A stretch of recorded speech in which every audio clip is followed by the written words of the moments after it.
With SATS week now over, and with the end of the summer term in sight, it is time for Vanda to get on with transforming every aspect of her school. If I actually stop and look back and look at what we're doing now and look at how the ethos has changed and look at the excellent relationships with the parents, we have done a lot. We have come a long way. So what you're saying is you actually like to do art every day? Yes. How good are you at your reading and writing? I'm very good at and your my maths? reading and my writing. And I think the secret is and for any new head, you've got to keep telling yourself how far you've come, because it'd be very easy to get bogged down and give up. You know, oh, it's too much, I can't, I'm worn out. You've got to keep reminding yourself. And I've got some really nice staff who do remind me. In the school, there was about, I don't know, on average, and I don't think I'm exaggerating, about 7 to 10 books per class. So children couldn't take home reading books. There were other books, but they were about 1960 to 78. They were bizarre. And the books for group reading were astonishing. Hump the escalator. We didn't find Peter and Jane, but did we? We did. We found Peter but not and Janet Jane, and John. Not Janet and John. Peter and Jane. So now we've spent. I think there's more books in my room just arrived. We must have spent over £10,000, and we still need to spend another 10,000. But at least there's enough books for guided reading now.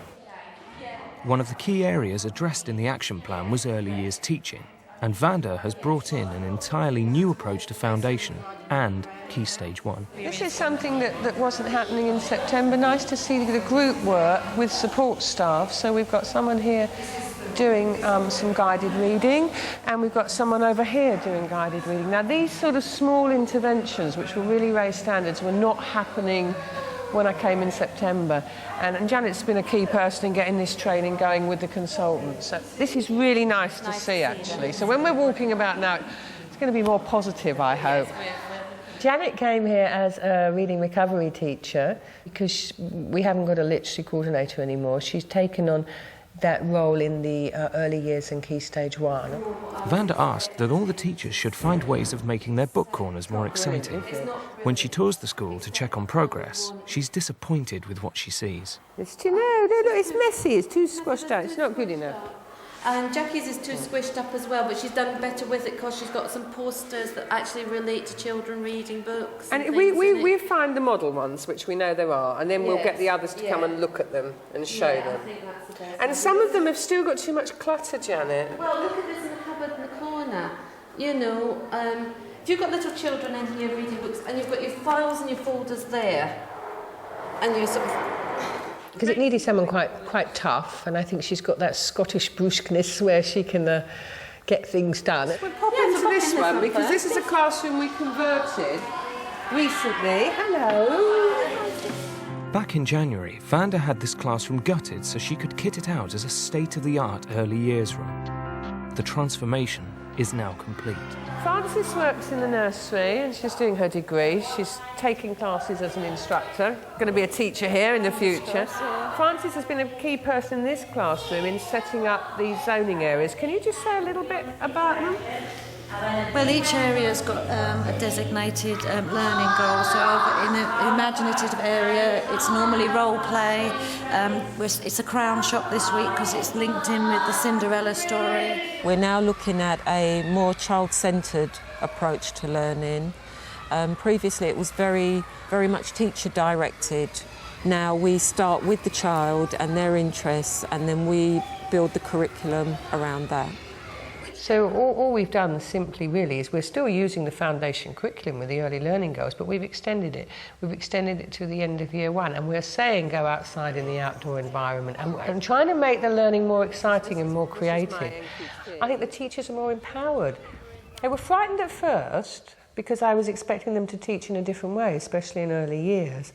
And if you take away the comfort zone or you start being challenging, and let's be honest, there hadn't been a lot of challenge here for a lot of years, so you do get that mass panic. And as you know, we did have some turnover. But now I think they're actually feeling more in control and more empowered. And I think they're actually, oh yes, it does work. What we're calling it, it's learning through child-centred structured play, and it's more like what happens in Finland and Sweden, or sort of based on that. So instead of just sitting in the classroom, it particularly happens, I think, in all authorities in reception year one, they're sat on the carpet for ages. So it's actually taking them out and making them more independent with different things. But there's lots of talking, there's lots of singing, there's lots of... The learning is really active. It's not boring.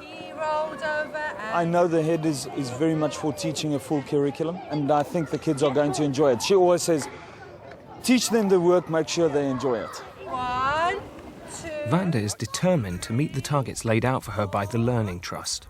And to achieve this, for those staff falling behind, intensive training schemes have been put in place.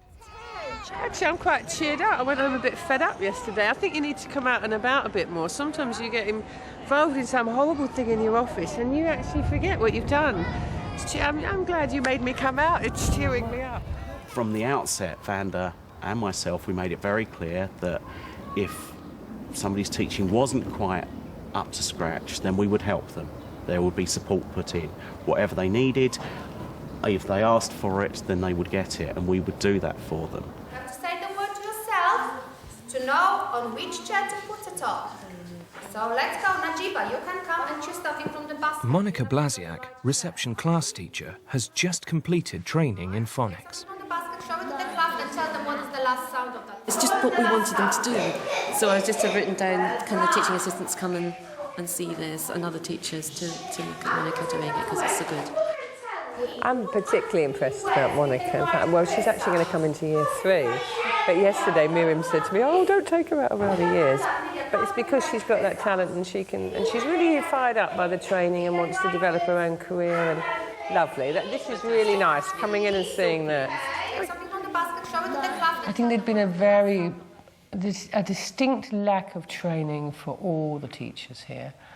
And I know we've spent something like 5 to 10,000, I'm not sure exactly, on training since I've been here. That's just sending people on courses. Oh, did you bump your head? Are you going to show me?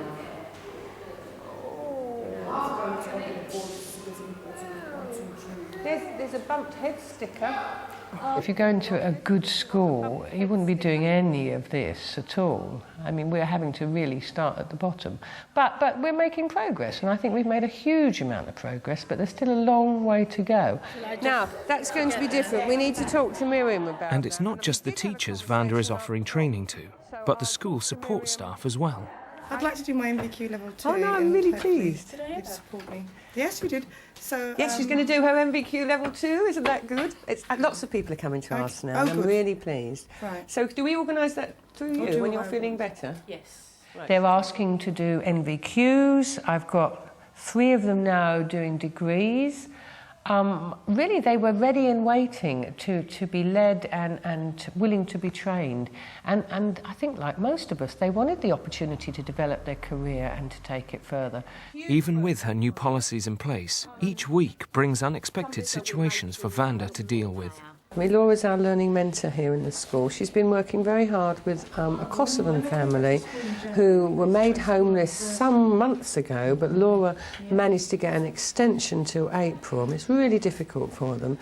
And the good news is she's just shown me an address in Romford. So I've just said to Laura, how on earth did you get this address? I pulled in all the favours that this school was ever going to ask, and we've asked a lot of people, and we've just got a nice address, a lovely house, and we hope she goes. Really, really do. Because Laura's been liaising with the Learning Trust and with housing. Homeless and housing. But while we've been doing this, we've also making contact now that we've got somebody at the homeless place now who actually knows the school. Vast majority, I think I can say, and I certainly couldn't have said that a few months ago, are completely on board, are asking for more training, and are feeling empowered, and are stopping me and saying things like, especially if their parents too, oh, I didn't realise how poor it was before, or I didn't realise how that we should be doing guided reading, or stuff like that. So I think they're really pleased, actually. After the trials of her first year at Daubney, Vanda is now beginning to reap the rewards of having a unified leadership team. I think it's brilliant. I think it's necessary for us to move forward we're not being asked to do anything out of the ordinary. Having the new leadership team has been, I don't know, like having a refreshing glass of water or something. I don't know what analogy to use. It's great. I think one of the things that characterises a lot of our meetings is we laugh a lot. And quite frankly, if you didn't laugh a lot, you would be putting your head down and howling because the workload is so phenomenal. And there's been times, not so much with increase in Miriam, because I think it's still very new to them, but certainly Andy's been taking a huge amount of the load from me. And there's been times in the last couple of weeks when I've been a bit worried about him because it's an awful lot to take on, but he's fine. And I think we laugh a lot and we're doing it together, and I feel very confident. It's great. And I've said to the Learning Trust, 2 years' time I will have you three heads for your schools in Hackney. Right, so what are you going to do today so I can let you do it tomorrow? And that means pay attention, say sorry to Mrs. Wynyard. If you do that, then tomorrow I will think about putting you in another class to help. Do we agree? Go and say sorry then, and don't get sent out again. Or I'll ring home. It's nearly the summer holidays, and Vanda has survived her first year as head of Daubney. Was it what she expected? I think if I'd have known back in September when I first became head here just how much there was to do, I wouldn't have run a mile. Your next sentence is going to be, I'd have probably run a mile. I think I would have been much more daunted than I was. I had no idea that every time I did something I would discover 10 more things to do. I didn't realise I think I've got good people skills and they have been stretched to their absolute limit because there have been some very difficult people attached to this school and some difficult parents attached to the school, but that's primarily because of what happened before.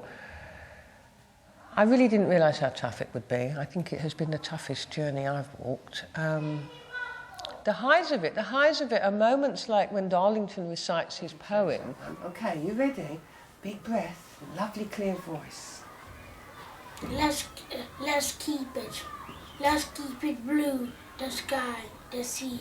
Let's keep it green, the grass, the trees. Let's keep it clean, the sky, the sea, the grass, the trees. It's up to you, it's up to me. The grass, the tree, the sky, the sea. Let's keep it. Let's keep it. Well, it's the children that give you those highs. It's not the grown-ups, it's the children that give you those highs. I suppose overall there's been more lows than highs, if I'm honest. Without a doubt. The highs have been quite small. But you've only got to look into it sounds naff, but you've only got to look into a child's face at a certain moment. Or recently we had a really nasty child protection issue, and when you feel that you've rescued someone or done something like that, that you know what you're in the job for. But there's been far more lows than highs this year. I must be mad to carry on. But there has been, and maybe this time next year I'll be able to say, oh, there's been far more highs than lows. But I'm still smiling, I'm still here, I'm still alive. I've got a new leadership group. Kids are really positive.